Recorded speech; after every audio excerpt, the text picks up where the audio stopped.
মাত্র এক মাসে দুইবার এলপিজি গ্যাসের দাম বেড়েছে। এখন একটি সিলিন্ডার কিনতে প্রায় ২,০০০ টাকা লাগে। প্রশ্নটা শুধু দাম বাড়ার নয়, এটা কি আমাদের জীবনের ওপর নতুন চাপ তৈরি করছে?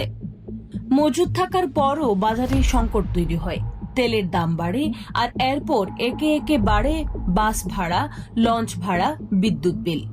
কিন্তু মানুষের আয় একই জায়গায় দাঁড়িয়ে থাকে, ফলে জীবনযাত্রা ধীরে ধীরে কঠিন হয়ে যায়।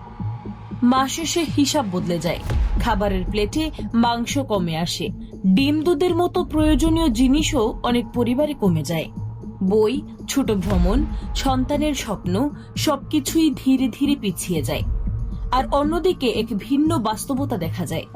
কিছু মানুষের জীবন আরো বিলাসবহুল হয়ে ওঠে, বিদেশে পড়াশোনা, দামি গাড়ি, আরামদায়ক জীবন। একই সমাজে দুই ভিন্ন দুনিয়া পাশাপাশি চলে।